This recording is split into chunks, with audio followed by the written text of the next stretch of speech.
Good morning class. तो आज का टॉपिक है आपका आइडेंटिफिकेशन ऑफ बैक्टीरियल पैथोजेंस। ठीक है, तो आज डिस्कस करते हैं कि identification of bacterial pathogens. First slide देखिए कि आइडेंटिफिकेशन ऑफ माइक्रो ऑर्गेनिज्म, इसको हमने अलग अलग तरीके से डिस्कस किया है। इसके लिए डिफरेंट मेथड्स भी होते हैं, लेकिन आज हम जो आइडेंटिफिकेशन ऑफ माइक्रो ऑर्गेनिज्म पढ़ना चाहते हैं, यानी कि पैथोजेनिक ऑर्गेनिज्म को हम कैसे आइडेंटिफाई करेंगे। इफ़ सपोज़ फॉर एग्ज़ाम्पल कोई इन्फेक्शन होता है, ठीक है, कोई जैसे कि हमारे हैंड पे ओपन वुंड्स है, वो ओपन वुंड्स है, ठीक है, उसके पीछे बहुत सारे माइक्रो ऑर्गेनिज्म प्रेजेंट हो सकते हैं, लेकिन हम आइडेंटिफाई करना तो है ही ना कि कौन सा माइक्रो ऑर्गेनिज्म है। ऐसा तो है नहीं कि हमने आइडेंटिफाई नहीं किया कि कौन सा माइक्रो ऑर्गेनिज्म है, सिर्फ ये बोल दिया कि माइक्रो ऑर्गेनिज्म का इन्फेक्शन है। ठीक है, हमें पता है कि वो एक टाइप का माइक्रो ऑर्गेनिज्म का इन्फेक्शन है, लेकिन वट कौन से टाइप का माइक्रो ऑर्गेनिज्म वहाँ पे प्रेजेंट है ये आइडेंटिफाई करना बहुत ज़रूरी होता है। और जब मेडिकल की बात आती है तो ये टॉपिक और भी ज़्यादा इम्पॉर्टेंट हो जाता है कि जब तक हम माइक्रो ऑर्गेनिज्म को आइडेंटिफाई नहीं करते तब तक हम एंटीबायोटिक्स नहीं ले सकते, क्योंकि एंटीबायोटिक्स भी सभी ब्रॉड स्पेक्ट्रम नहीं होती है। तो सबसे पहले हमारा काम होता है कि हमें माइक्रो ऑर्गेनिज्म को आइडेंटिफाई करना। ठीक है, तो देखिए क्या होता है। फॉर मैनी स्टूडेंट्स, अगर हम बात करते हैं, यहाँ देखिए आप लोग, first point, for many students and professional the most processing topic in microbiology is how to identify unknown specimen. ठीक है, तो अननोन स्पेसिमेन, जब भी हमारे पास कोई अननोन स्पेसिमेन है तो हम उसे कैसे आइडेंटिफाई करेंगे, ये प्रोसेस कहलाती है आइडेंटिफिकेशन ऑफ माइक्रो ऑर्गेनिज्म। उसके बाद क्या होता है, lab can grow isolate and identify most routinely encountered bacteria with in 48 hours of sampling. जो भी हमने सैम्पलिंग किया है, जिस सैंपल में हमें ये आइडेंटिफाई करना है कि कौन से माइक्रो ऑर्गेनिज्म ग्रो कर रहे हैं, तो उसके लिए सबसे पहले हम उसको आइसोलेट करते हैं, आइडेंटिफाई करते हैं, फिर रूटीनली उसको क्या करते हैं, एनकाउंटर करते हैं। बैक्टीरिया को एनकाउंटर करना होता है हमें उसके विद इन द 48 आवर्स के सैम्पलिंग। जब हमने सैम्पलिंग किया, सैम्पलिंग करने के बाद 48 आवर्स के अंदर हम उसे क्या कर सकते हैं, एनकाउंटर या फिर उसे आइडेंटिफाई कर सकते हैं। ठीक है, नेक्स्ट थर्ड पॉइंट है, the most method of microbiologist use fall into the 3 categories. जब भी हमें माइक्रो ऑर्गेनिज्म को आइडेंटिफाई करना होता है या पैथोजेनिक ऑर्गेनिज्म को आइडेंटिफाई करना होता है, तो हमारे पास 3 मोस्ट इंपॉर्टेंट कैटेगरीज होती हैं। ठीक है, एक होता है फिनोटाइपिक, अगर आप फर्स्ट वाला देखते हैं तो फिनोटाइपिक। ठीक है, सेकेंड वाला था इम्यूनोलॉजिकल, और थर्ड वाला है जीनोटाइपिक आइडेंटिफिकेशन। अगर फर्स्ट वाले की बात करते हैं, phenotypic identification, phenotypic identification means जो हमें फिजिकली दिखता है। ठीक है, माइक्रो ऑर्गेनिज्म को जो फिजिकली हमें दिखा दे रहा है, जैसे उसकी क्या हो गई, मॉर्फोलॉजी हो गई। तो मॉर्फोलॉजी हम हेल्प, अगर हमें माइक्रो ऑर्गेनिज्म की मॉर्फोलॉजी देखनी है, मॉर्फोलॉजी आइडेंटिफाई करनी है, तो उसे हम by the help of microscope की ही हेल्प से उसे आइडेंटिफाई कर सकते हैं। तो जब भी फिनोटाइप की बात आती है तो हम स्टेनिंग की बात करते हैं या फिर माइक्रोस्कोप में माइक्रोब्स की मॉर्फोलॉजी चेक करने की बात करते हैं। ठीक है, अभी हम इन्हें डिस्कस करेंगे आगे वाले स्लाइड्स में। सेकेंड वाला होता है इम्यूनोलॉजिकल, यानी कि इम्यूनोलॉजिकल जितने भी सीरोलॉजिकल टेस्ट होते हैं, इसमें हमारे कुछ कार्ड टेस्ट भी आ जाते हैं, और सीरोलॉजिकल टेस्ट में भी आइडेंटिफिकेशन कर सकते हैं माइक्रो ऑर्गेनिज्म का। ठीक है, थर्ड होता है जीनोटाइपिक, यानी कि जेनेटिक टेक्निक्स। अगर जेनेटिक टेक्निक्स की बात करते हैं, जीनोटाइप के थ्रू अगर हमें जीनोटाइप के बेसिस पे माइक्रोब्स को आइडेंटिफाई करना है, तो इसका एक मोस्ट इंपॉर्टेंट एग्जांपल होता है जैसे कि पीसीआर के थ्रू। पीसीआर के थ्रू हम माइक्रोब्स को उसके जेनेटिक के बेसिस पे डिफ्रेंशिएट या आइडेंटिफाई कर सकते हैं। ये पॉइंट हो गए, एक एक करके बात करते हैं। ये कुछ मेन पॉइंट्स होते हैं, जब भी सैम्पलिंग कर रहे होते हैं तो कुछ main, the successful identification of microbes depends on following these points.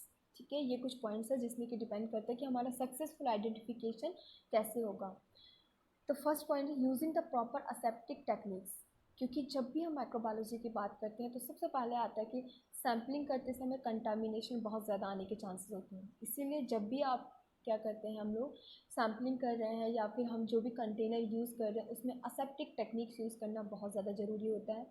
Second होता है करेक्टली ऑब्टेनिंग द स्पेसिमेन, यानी कि इसीलिए क्या होता है कि एक्सपीरियंस होना चाहिए, हमें पहले से ज्ञान होना चाहिए कि हम करेक्टली इस स्पेसिमेन को कैसे ऑब्टेन करें। ठीक है, टाइम ड्यूरेशन इसमें मैटर करता है, और बहुत सारी चीज़ें होती हैं। तो जब भी सैम्पलिंग करना होता है तो करेक्टली उसके जो मेथड्स होते हैं, क्या प्रोटोकॉल्स होता है, उसी को फॉलो करते हुए हमें स्पेसिमेन का कलेक्शन करना चाहिए। थर्ड होता है करेक्टली हैंडलिंग द स्पेसिमेन, यानी कि हैंडलिंग भी हमारे स्पेसिमेन में करेक्ट होनी चाहिए। ठीक है, ये भी एक इम्पॉर्टेंट पॉइंट होता है। फिफ्थ होता है quickly transporting the specimen to the lab, यानी कि जब भी हम सैंपल करते हैं तो सैंपल करते में एक ये सब चीज़ें एक टेक्नीशियन को ही पता होती हैं कि ये चीज़ें हम कैसे मेंटेन करके रखेंगे। हमने सैंपल कलेक्शन किया, उसको हमें क्विकली ट्रांसपोर्ट भी करना है लैब में। ठीक है, जैसे हम लास्ट पॉइंट है, जैसे हम सैंपल को लैब में पहुंचाते हैं, जैसे सैंपल लैब में पहुंचेगा उसके तुरंत बाद हमें क्या करना चाहिए, कल्चर करना चाहिए या आइडेंटिफाई करना चाहिए। कल्चर करना या आइडेंटिफाई करना है, ये डिपेंड करता है कि कौन सा सैंपल है, कौन सा टेस्ट उस पर लगाने हैं। ठीक है, तो ये सब पॉइंट्स हैं। जब भी हम आइडेंटिफिकेशन ऑफ माइक्रो ऑर्गेनिज्म करते हैं तो आइडेंटिफिकेशन ऑफ माइक्रो ऑर्गेनिज्म करने से पहले हमारे पास वो स्पेसिमेन होना चाहिए, वो सैंपल होना चाहिए। तो सैंपल जब हम कलेक्ट करते हैं तो उसके लिए कुछ पॉइंट्स होते हैं जो कि हमें ध्यान रखने चाहिए। ठीक है, असेप्टिक टेक्निक्स होनी चाहिए, करेक्टली ऑब्टेनिंग स्पेसिमेन करना चाहिए, correctly handling the specimen and quickly transporting the specimen to the lab. Last वाला होता है जैसे कि specimen reaches the lab, it is a culture and identify. तो ये कुछ पॉइंट्स होते हैं, इंपॉर्टेंट पॉइंट्स। उसके बाद आता है कि जैसे हमने बात की थी कि phenotypic identification of micro organism. तो जब हम phenotypic identification of micro organism की बात करते हैं तो उसके लिए हम माइक्रोस्कोप यूज़ करते हैं। ठीक है, अब सपोज हमारे पास कोई सैंपल है, हम उसे डायरेक्ट माइक्रोस्कोप में देखेंगे तो वो नहीं दिखाई देगा हमें। ठीक है, तो हम उससे देखने के लिए कैसे करते हैं, क्या करते हैं, उसके लिए हम स्टेनिंग करते हैं, जो कि आपके फर्स्ट यूनिट में हमने बहुत अच्छे से पढ़ा है आप लोगों ने कि स्टेनिंग क्या होता है। ठीक है, तो स्टेनिंग के थ्रू हम माइक्रोस्कोप को आइडेंटिफाई करते हैं। अब स्टेनिंग करके भी आइडेंटिफाई कर सकते हैं। स्टेनिंग करेंगे देन उसको हम क्या करेंगे, माइक्रोस्कोप में देखेंगे तो माइक्रोस्कोप में हमें ये माइक्रोब्स इजीली आइडेंटिफाई हो जाएंगे। उसके बाद होता है कि कुछ माइक्रोब्स अगर हमें उसके बाद भी नहीं दिखाई दे रहे हैं। ठीक है, पहले देख लेते हैं माइक्रोस्कोप में कैसे माइक्रोस्कोप दिखाई देता है।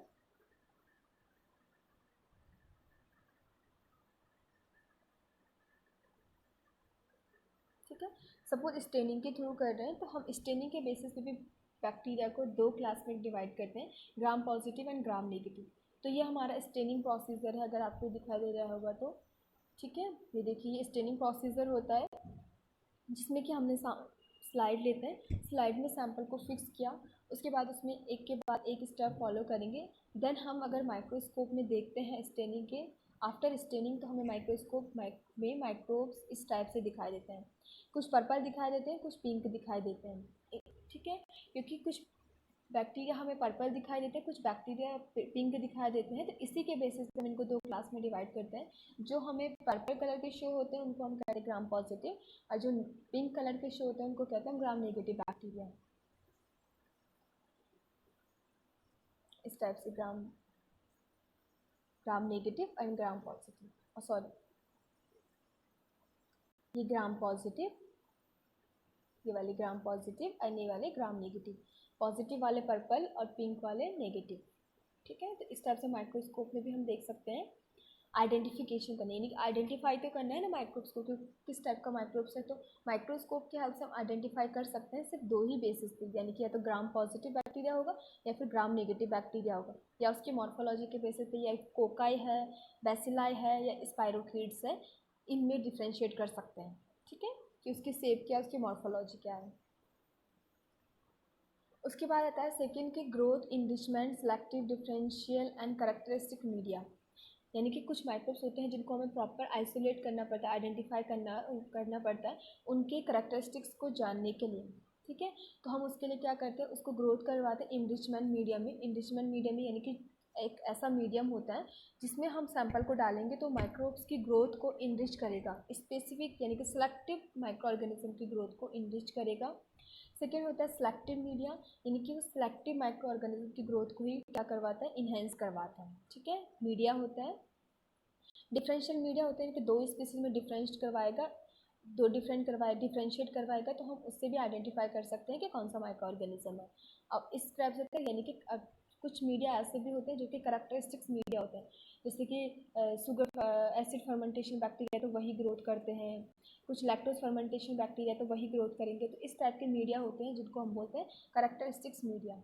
तो मीडिया में ग्रोथ करवाने के बाद भी हम माइक्रोब्स को क्या कर सकते हैं, आइडेंटिफाई कर सकते हैं। ठीक है, उसके बाद आता है जब भी हम आइडेंटिफिकेशन की बात करते हैं तो बायोकेमिकल के टेस्ट के थ्रू, रैपिड टेस्ट मेथड, ये सबसे ज़्यादा इंपॉर्टेंट होता है। जब भी हम पैथो लैब की बात करते हैं, जब भी आप पैथो लैब में इस काम करते हैं तो हम बायोकेमिकल टेस्ट ही प्रीफर करते हैं। ठीक है, क्योंकि ये क्या होता है, एक तो रैपिड होती है, यानी कि क्विकली रिजल्ट हमें देते हैं, इसलिए हम सबसे ज़्यादा प्रीफर करते हैं बायोकेमिकल टेस्ट। कुछ इम्यूनोलॉजिकल टेक्निक्स होती है, कुछ स्पेसिफिक टेस्ट होते हैं जो कि माइक्रोस्कोप में भी हम आइडेंटिफाई नहीं कर सकते, बायोकेमिकल टेस्ट में भी आइडेंटिफाई नहीं कर सकते माइक्रोब्स को, उसके लिए हम इम्यूनोलॉजिकल टेक्निक्स यूज़ करते हैं। और लास्ट में लिखा है मॉलिकुलर एंड जीनोटाइपिक मेथड, वो हम आपको बता चुके हैं कि पीसीआर के थ्रू। ठीक है, पीसीआर के थ्रू भी हम आइडेंटिफाई कर सकते हैं। After the microbes is identified for clinical sample, it used to successfully test to find which method of control is most effective. ठीक है, उसके बाद जब भी क्या होता है कि माइक्रोब्स का आइडेंटिफाई हो गया है सैंपल में, तो उसमें ससेप्टिबिलिटी टेस्ट किया जाता है। ठीक है, एंटीबायोटिक ससेप्टिबिलिटी टेस्ट हम लोगों ने पढ़ा था, तो उसके लिए हम क्या करते हैं, ससेप्टिबिलिटी टेस्ट परफॉर्म करते हैं लास्ट में। जब हमें आइडेंटिफिकेशन हो जाता है माइक्रोऑर्गेनिज्म का, तो उसकी ससेप्टिबिलिटी चेक करना है, यानी कि क्या उसकी क्वालिटी है, कितना वो इन्फेक्शन के लिए रिस्पॉन्सिबल है, तो उसके लिए ससेप्टिबिलिटी टेस्ट करते हैं, जो कि मोस्ट इम्पॉर्टेंट होता है। ठीक है, कंट्रोल करने, ये एक जब भी हम ससेप्टिबिलिटी टेस्ट करते हैं तो ये मोस्ट इम्पॉर्टेंट फैक्टर होता है, टेस्ट है जो कि हमारे इन्फेक्शन को कंट्रोल कर सकता है। ठीक है, अब बात है स्पेसिमेन कलेक्शन, ये सब चीज़ें हम बहुत बार पढ़ चुके हैं, तो एक बार हल्का सा रिवाइज करवा देते हैं। Successful identification depends on the how the specimen is collected, handles and store. ठीक है, स्पेसिमेन को कैसे कलेक्ट करना है, कैसे हैंडल करना है और कैसे स्टोर करके रखना है, कितने टाइम पीरियड तक, क्योंकि हर सैंपल की, हर टेस्ट की अलग अलग कंडीशन होती है। तो फॉलोइंग दिस पैरामीटर्स, यानी कि प्रोटोकॉल को ही फॉलो करके हमें ये सब टेस्ट फॉलो करने चाहिए। ठीक है, it is the important that general aseptic procedure be used in sterile sample containers and sampling method to prevent contamination of the specimen। इन चीज़ों को बहुत ध्यान रखना चाहिए। जब भी हम माइक्रोबायोलॉजिकल सैंपल कलेक्शन कर रहे हैं तो हमारे पास स्टेराइल सैंपल कंटेनर्स होना चाहिए। ठीक है, सैम्पलिंग जो मेथड है उनको हमें प्रिवेंट करना चाहिए, कंटामिनेशन ना आए, क्योंकि अक्सर 90% जो 90% जो माइक्रोबायोलॉजिकल सैंपल फेल होते हैं वो सिर्फ कंटामिनेशन की वजह से होते हैं। ठीक है, क्योंकि माइक्रो ऑर्गेनिज्म हर जगह प्रेजेंट है, कहीं से भी उसमें एंटर कर सकते हैं, इसीलिए सबसे ज़्यादा जो रिजल्ट फेल होते हैं वो कंटामिनेशन के उसमें होते हैं। तो एक बात ध्यान रखनी है, जब भी माइक्रोबायोलॉजिकल सैंपल कलेक्शन करते हैं तो कंटामिनेशन का ज़्यादा ध्यान रखना है। उसके बाद example, throat and nasopharyngeal swab should not touch the cheek, tongue और सलाइवा। जब भी हम नोसोफैरिंज का सैंपल कलेक्शन करते हैं तो जो हम स्वैब अंदर इंजेक्ट कर रहे हैं, अंदर जो हम स्वैब ले रहे हैं, ठीक है, तो जब भी हम उसे केमिकल कलेक्शन के लिए मुंह माउथ में हमने डाला इस टाइप से, तो जब हम उसे बाहर निकाल रहे होते हैं तो वो चीक पे, टंग पे या सलाइवा में टच नहीं होना चाहिए। ठीक है, उससे सैंपल में फिर वेरिएशन आ सकती है। तो ये सब चीज़ें सैंपल कलेक्शन के टाइम ध्यान रखनी चाहिए। सैंपल कलेक्शन हम कहाँ कहाँ से कर सकते हैं, इससे आप बहुत अच्छे से वाकिफ हैं। नोजोफेरिंग से करना, थ्रोट का कर सकते हैं, स्किन का कर सकते हैं, ब्लड सैंपल कलेक्शन कर सकते हैं, स्पाइनल फ्लूइड सैंपल कर सकते हैं बोन मैरो से, वजाइनल स्वैब्स कर सकते हैं, कैथेटर से यूरिन कलेक्शन कर सकते हैं। ठीक है, और स्किन स्पेसिमेन, ठीक है, स्किन के जो स्किन से भी हम क्या कर सकते हैं, सैंपल कलेक्शन कर सकते हैं। जैसे कि स्किन में कोई इन्फेक्शन होगा तो सैंपल कलेक्शन स्किन से होगा। तो ये कुछ मेन सैंपल हैं जो हम बॉडी के किस किस पार्ट से कलेक्ट करते हैं। डिपेंड करता है कि कौन सा इन्फेक्शन है और किस पार्ट में इन्फेक्शन है, उसी के बेसिस पे सैंपल कलेक्शन करेंगे। देन आता है फिनोटाइपिकल मेथड। ठीक है, फिनोटाइपिकल मेथड में क्या होता है, देखिए, फिनोटाइपिकल मेथड ऑफ आइडेंटिफिकेशन। जब भी हम फिनोटाइपिकल मेथड यूज़ करते हैं बैक्टीरिया के आइडेंटिफिकेशन के लिए, तो microbiologist use 5 basic techniques to grow, examine and characterize micro organism in the lab. 5 techniques use करते हैं। ठीक है, फर्स्ट होता है इनोकुलेशन, सेकेंड होता है इंक्यूबेशन, थर्ड होता है आइसोलेशन, एंड फोर्थ होता है इंस्पेक्शन, एंड फिफ्थ होता है आइडेंटिफिकेशन। ठीक है, इनोकुलेशन क्या होता है, to culture microorganism tiny samples, inoculum is introduce into the medium inoculation. ठीक है। इंक्यूबेशन क्या होता है, जैसे हमने कोई सैंपल लैब से कलेक्ट किया, पेशेंट से जो सैंपल कलेक्ट किया है उसको पूरा तो हम टेस्टिंग के लिए नहीं लगाएंगे, पूरे सैंपल की मीडिया में स्टिकिंग तो नहीं कर देंगे, पूरे सैंपल की हम क्या बोलते इस पूरे सैंपल को हम इस स्लाइड में स्टेनिंग करने के लिए तो नहीं रख देंगे। उसकी जो क्वांटिटी हम लेते हैं, यानी कि टिनी क्वांटिटी, बहुत ज़्यादा कम सैंपल हम लेते हैं उसको एग्जामाइन करने के लिए। तो जो कम पूरे सैंपल में से जो कम सैंपल हम लेते हैं, एक ड्रॉप बोल सकते हैं, एक इनोकुलम बोल सकते हैं, इनोकुलेटिंग रूप से एक इनोकुलेटिव लिख लेते हैं, जो हम टिनी सैंपल जो लेते हैं उसको बोलते हैं इनोकुलम। ठीक है।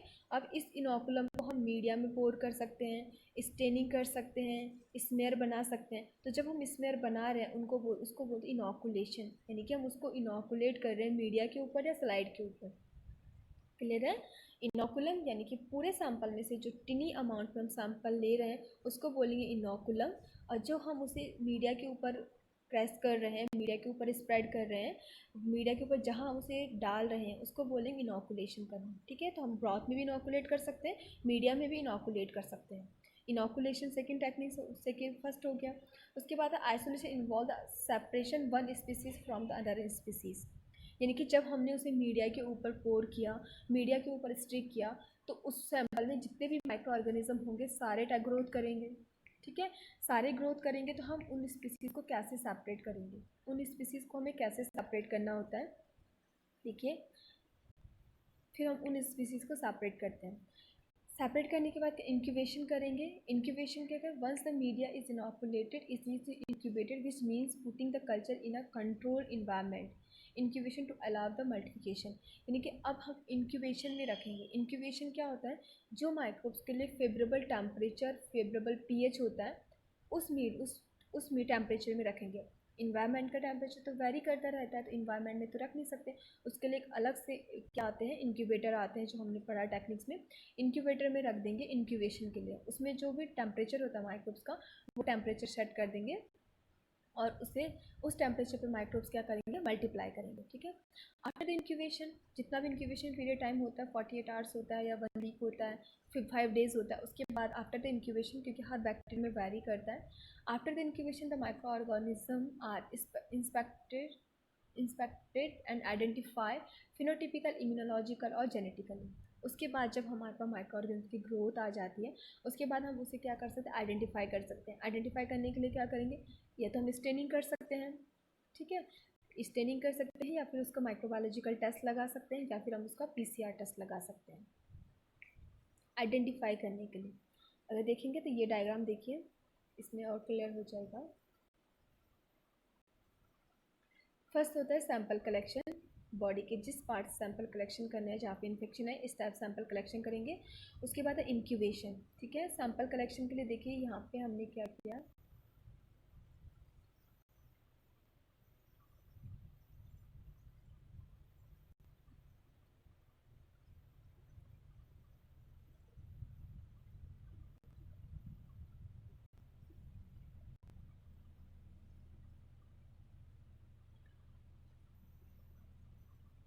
ठीक है, सैंपल कलेक्शन किया इस टाइप से। फर्स्ट वाले पॉइंट में सैंपल कलेक्शन किया, सेकंड में इंक्यूबेशन किया। इंक्यूबेशन में क्या आता है कि ये हमारे पास मीडिया प्लेट है, उसके बाद हमने इसमें एक इनोकुलम लिया, टिनी अमाउंट में जो सैंपल लिया, उसको हम क्या करेंगे, इस टाइप से प्लेट में स्ट्रिक कर देंगे। यहाँ पर हमने ये स्ट्रिकिंग किया, स्टिकिंग करने के बाद प्लेट में स्टिकिंग कर दी, तो हम फोर्थ पॉइंट में यहाँ पे इंक्यूबेशन लगाएंगे। ये हमारा इंक्यूबेटर होता है, ये इंक्यूबेटर है, इसे हम 48 आवर्स के लिए इंक्यूबेशन में रख देंगे। ठीक है। इंक्यूबेशन में रख देंगे तो उसके बाद क्या होगा कि प्लेट में ग्रोथ आ जाएगी। ग्रोथ आने के बाद क्या करेंगे कि जब प्लेट में ग्रोथ आ गई है, प्लेट में इस टाइप से ग्रोथ आ जाएगी, तो हम उसको आइसोलेट करेंगे। ठीक है। आइसोलेशन के लिए क्या कर सकते हैं, हम ब्रॉथ में भी ले सकते हैं, या फिर हम उसका सिलेक्टिव मीडिया में भी उसका सब कल्चरिंग कर सकते हैं। सब कल्चरिंग आइसोलेट करेंगे।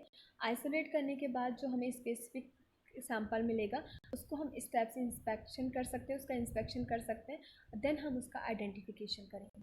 ठीक है। आइडेंटिफिकेशन के लिए हम जैसे कि कुछ बायोकेमिकल टेस्ट हो गया या रैपिड टेस्ट हो गया, हम उनमें आइडेंटिफाई कर सकते हैं। ठीक है। तो ये मेथड्स होते हैं किसी भी sample, 5 main important techniques point step कह सकते हैं हम। सैंपल कलेक्शन हो गया, इंक्यूबेशन हो गया, ठीक है, आइसोलेशन हो गया, इंस्पेक्शन हो गया और आइडेंटिफिकेशन हो गया। ये मेन टेक्निक्स होती हैं।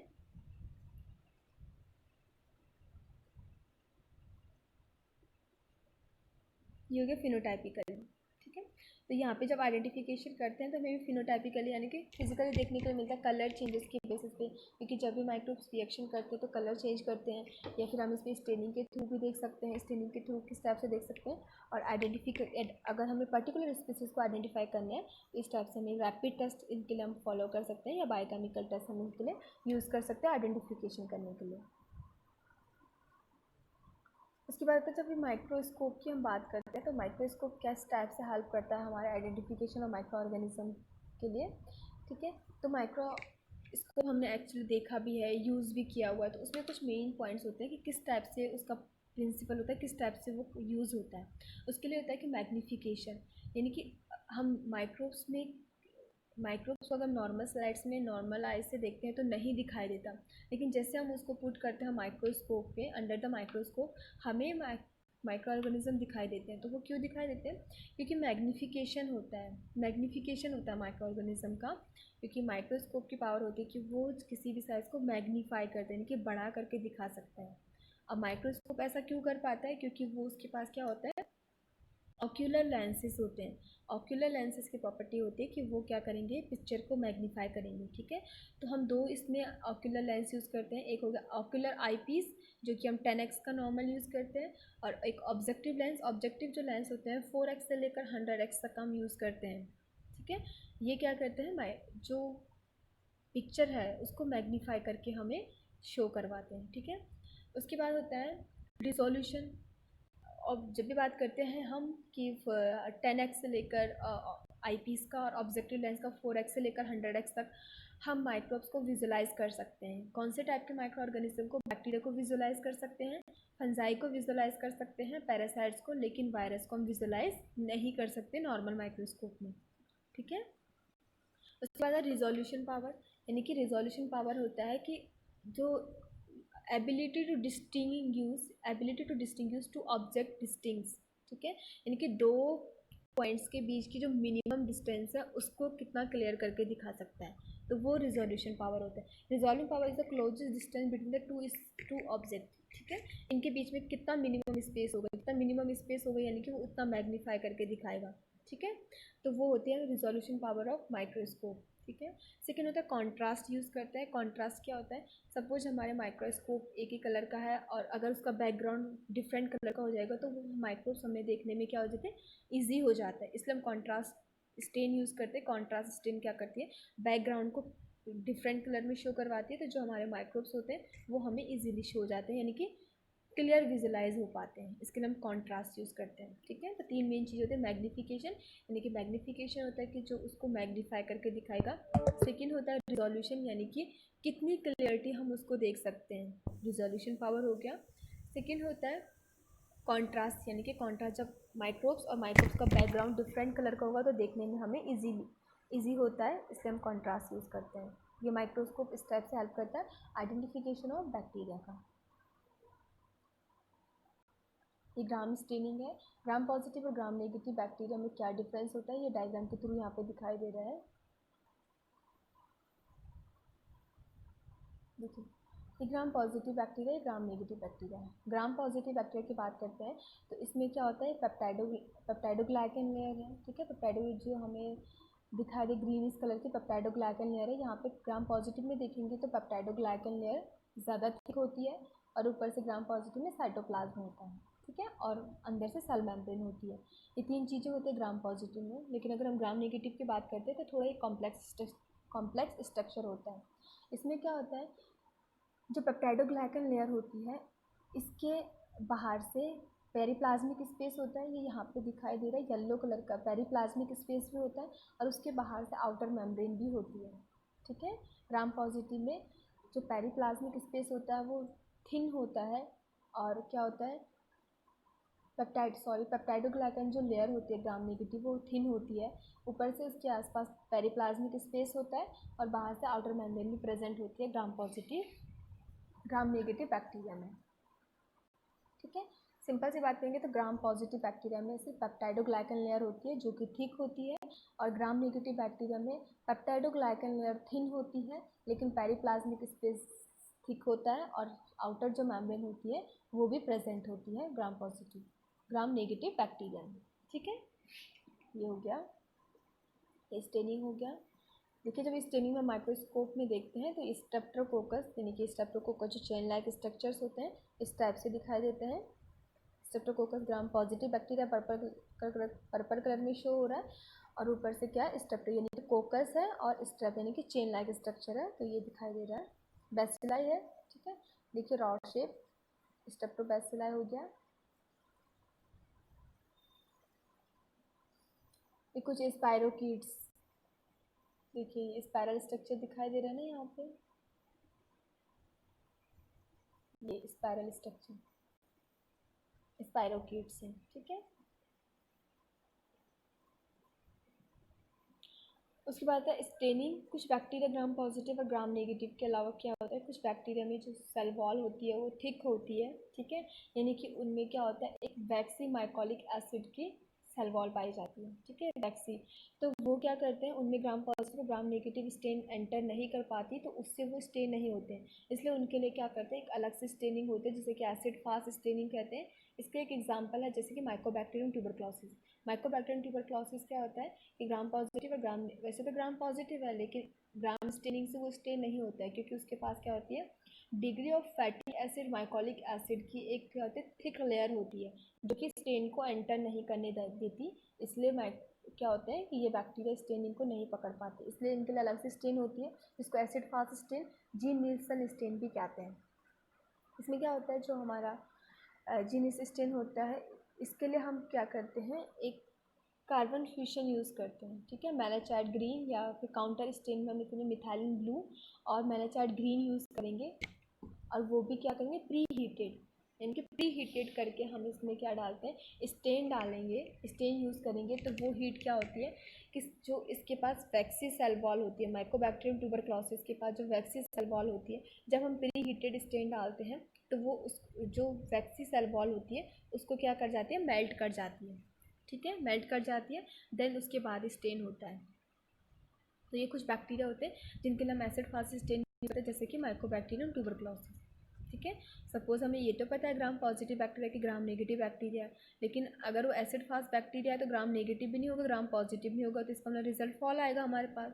इस कंडीशन में हमें क्या करते हैं एसिड फास्ट स्टेन करते हैं, एसिड फास्ट स्टेन में क्या होता है देन हमें रिजल्ट दिखाई देते हैं, ठीक है। ऐसा हम कब करते हैं माइकोबैक्टीरियम ट्यूबरक्लोसिस का इन्फेक्शन जब होता है, तो एसिड फास्ट स्टेन में हमें इस टाइप से बैक्टीरिया अपेयर होते हैं।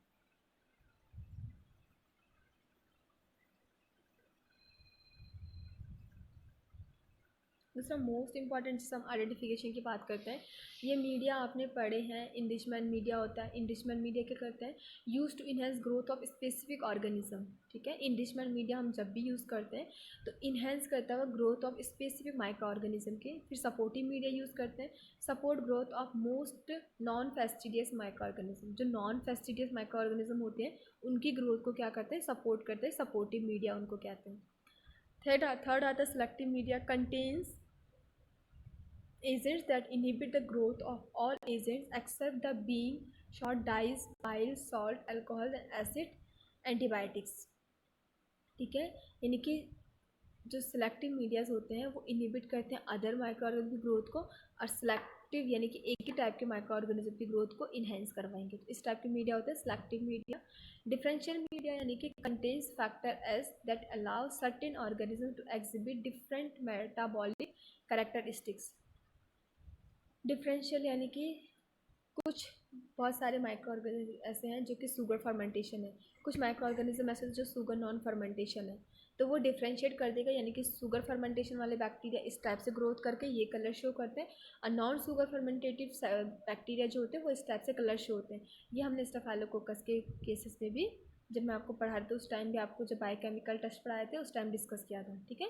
तो डिफ्रेंशिएट करता है वो कि कौन से शुगर फर्मेंटेशन कर रहे हैं कौन से नहीं कर रहे हैं, तो उसके बेसिस पे डिफ्रेंशिएट कर रहा है दो बैक्टीरिया के ग्रुप में, तो वो होते हैं differential media. According to use, ठीक है, कुछ मीडिया देखो इनरिचमेंट मीडिया, ये सपोर्ट करेगा, जैसे कि ब्लड अगार हो गया अकॉर्डिंग टू यूज़।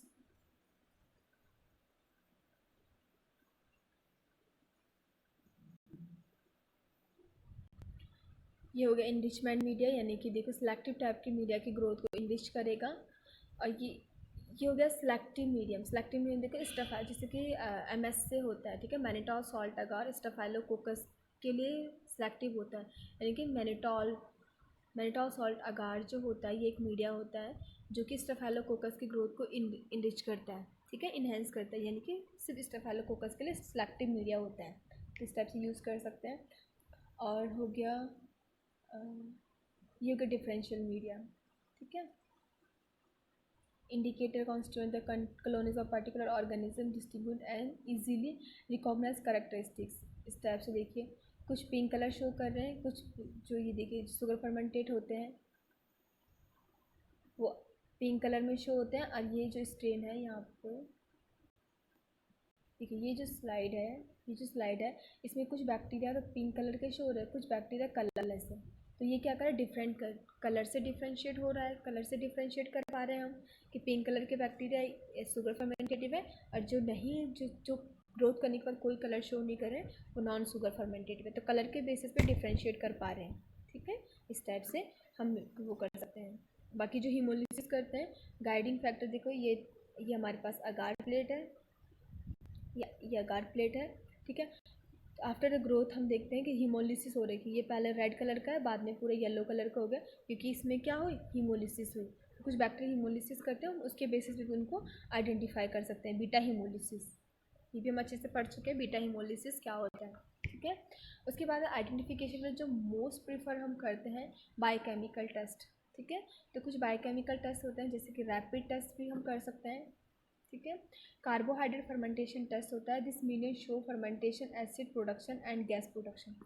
देखो जब भी हम क्या करते हैं, जब भी शुगर का फर्मेंटेशन होता है तो गैस का प्रोडक्शन होता है और एसिड का प्रोडक्शन होता है, ठीक है।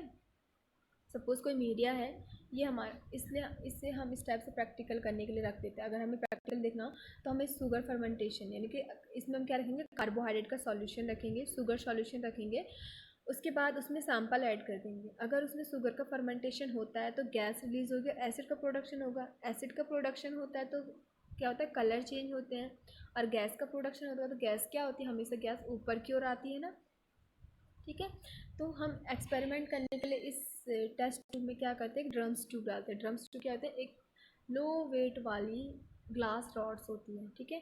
जब हम उसे डिप करते हैं तो वो क्या करती है, डिप जब हम उसे डिप करते हैं तो वो नीचे स्लाइड में चली जाती है, बॉटम में चली जाती है, टेस्ट ट्यूब के बॉटम में चली जाएगी, यहाँ बॉटम में आ जाएगी। लेकिन हम बॉटम में आ जाएगी, उसके बाद हम सैंपल को क्या करेंगे, इंक्यूबेशन के लिए रखेंगे। इंक्यूबेशन के लिए रखेंगे तो बैक्टीरिया ग्रोथ करेगा। सपोज इस सैंपल में कार्बोहाइड्रेट फर्मेंटेशन बैक्टीरिया प्रेजेंट था, ठीक है। वो क्या करेगा, फर्मेंटेशन करेगा, फर्मेंटेशन करेगा तो गैस रिलीज़ होगी। अब गैस रिलीज़ होगी तो गैस ऊपर की ओर आती है, और गैस के साथ साथ जो ड्रम्स ट्यूब होती है वो भी ऊपर की ओर फ्लॉट करने लग जाती है, ठीक है। एक तो ये हो गया, इससे हम कहते हैं कि कार्बोहाइड्रेट में इस सैंपल में कार्बोहाइड्रेट का फर्मेंटेशन हुआ। सेकेंड होता है कि जब फर्मेंटेशन होता है तो क्या होता है, एसिड का प्रोडक्शन होता है। जब भी एसिड का प्रोडक्शन होता है तो कलर चेंज होने लग जाते हैं। तो स्टार्टिंग में ये टेस्ट ट्यूब ऐसी होती है, अगर टेस्ट पॉजिटिव है तो स्लाइड हमारी टेस्ट ट्यूब ऐसे बन जाएगी, कलर चेंज हो जाएगा उसका। और सेकंड क्या है, जो ड्रम्स ट्यूब है वो क्या हो जाएगी, ऊपर फ्लोट करने लग जाएगी। फ्लोट इसलिए करेगी क्योंकि गैस के कारण, और कलर इसलिए चेंज होगा क्योंकि उसमें एसिड का प्रोडक्शन है। तो ये दो इंडिकेटर होते हैं कि हमारे सैंपल में कार्बोहाइड्रेट का फर्मेंटेशन है। तो ये कार्बोहाइड्रेट हम क्या कर सकते हैं, कार्बोहाइड्रेट टेस्ट करना हो तो हम ये परफॉर्म कर सकते हैं। सेकेंड होता है मिथाइल रेड टेस्ट, MS से, ठीक है। ये भी क्या होता है कि quantitative test for acid production, acid production करने के लिए हम इसका क्वांटिटेटिव टेस्ट कर सकते हैं।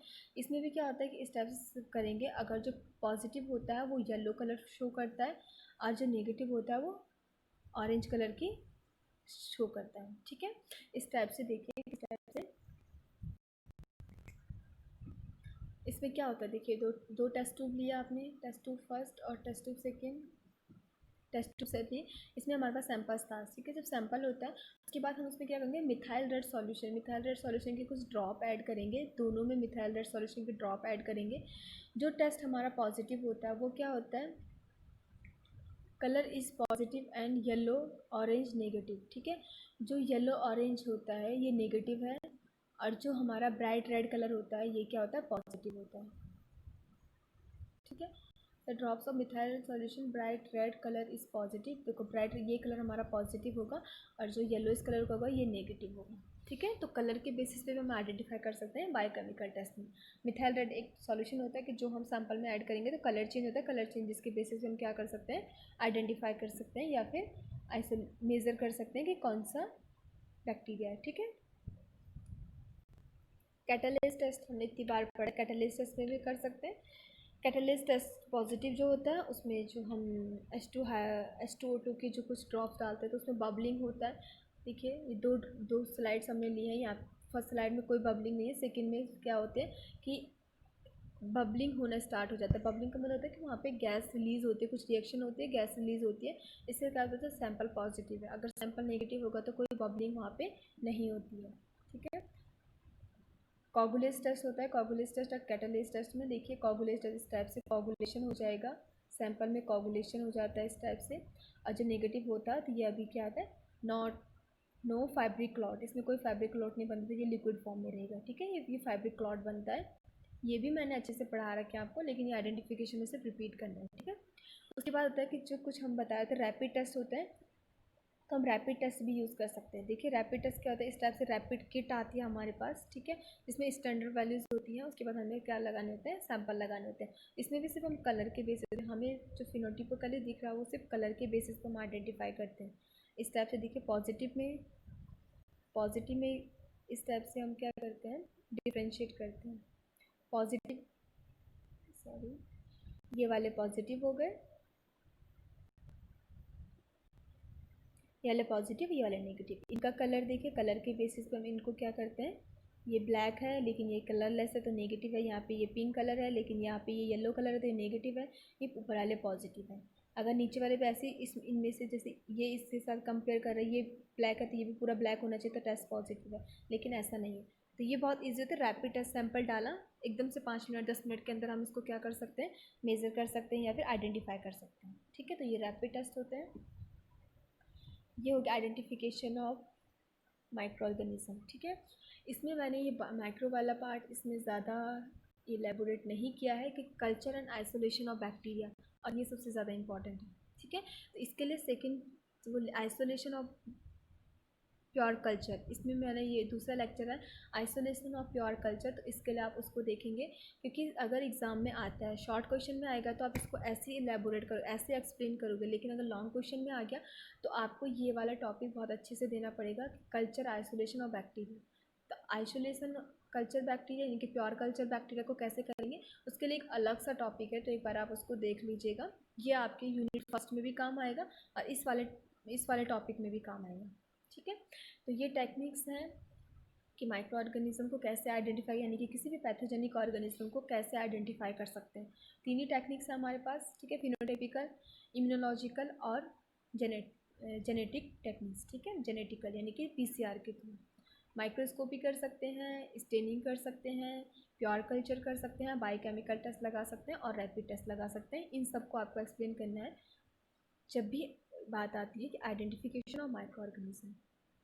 तो आप pure culture of micro organism वाला लेक्चर देख लीजिएगा, उसमें आपको बहुत अच्छे से समझ में आएगा ये वाला टॉपिक, ठीक है। एक माइक्रोबायोलॉजी का बहुत ही इंपॉर्टेंट टॉपिक है ये वाला, इसको आप अच्छे से एक बार देख लीजिएगा। Thank you class.